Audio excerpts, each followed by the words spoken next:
Imagine being told your spine is curved, that your body itself is against you. Imagine living in pain, every step reminding you that greatness may never be yours. And yet imagine outrunning not only your rivals but also the very limits of human speed. This is not fiction. This is the story of Usain Bolt, the boy with scoliosis, who defied all odds to become the fastest man alive. The year is 1986. In a small rural town in Jamaica called Sherwood Content, a baby boy is born. His parents, Wellesley and Jennifer Bolt, name him Usain. From the very beginning there was something different about him. He was tall, lanky, full of energy. As a child, he loved cricket and football, racing his friends barefoot through the dusty streets of his village. People would watch the boy sprint and laugh, saying, "This child was born to run," but behind the laughter and joy, there was a hidden struggle, something no one could see. Usain Bolt had scoliosis, a curvature in his spine. While others saw only his speed, deep inside his body, his spine was twisting, threatening to stop him from ever becoming what he dreamed to be. As a teenager, Usain's talent became undeniable. He won his first high school championship medal at just 14. The world was beginning to notice, but scoliosis was not kind to him. The pain in his back was relentless. Every race came with the cost: spasms, tightness, injuries that sidelined him when he was needed most. Coaches doubted him. Some whispered he'll never last. His body will break down. In 2004, he qualified for the Athens Olympics. The world was watching, expecting a Jamaican sensation.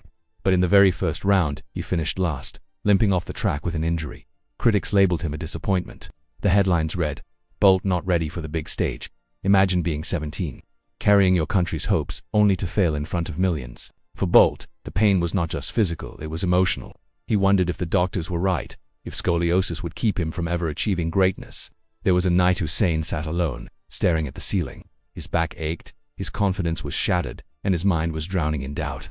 Maybe they're right, he thought. Maybe I'm just too fragile. Maybe this dream is bigger than me. The world saw a tall, playful teenager. But inside, Usain felt broken.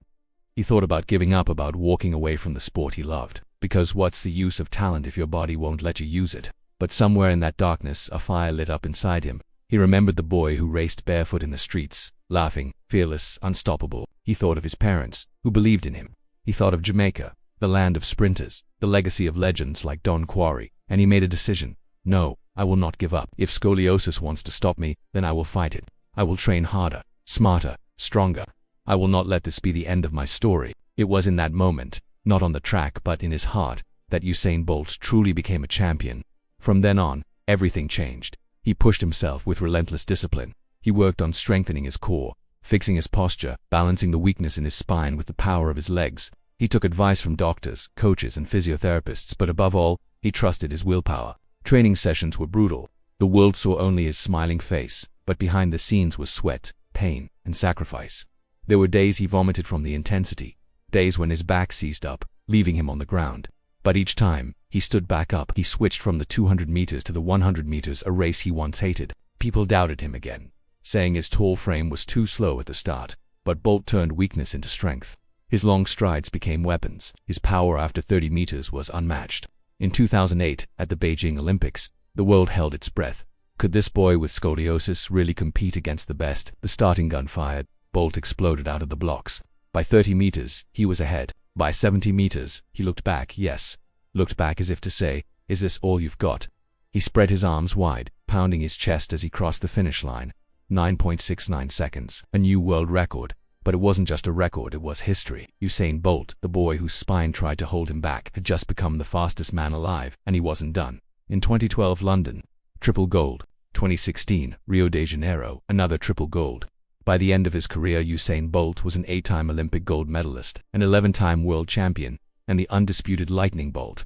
He didn't just win races, he redefined what humans thought was possible. Bolt's story is not just about speed, it's about the power of refusing to quit when life tells you to stop. He could have surrendered to scoliosis, he could have accepted the pain, the injuries, the criticism, but he didn't. He chose persistence over surrender, courage over fear, faith over doubt.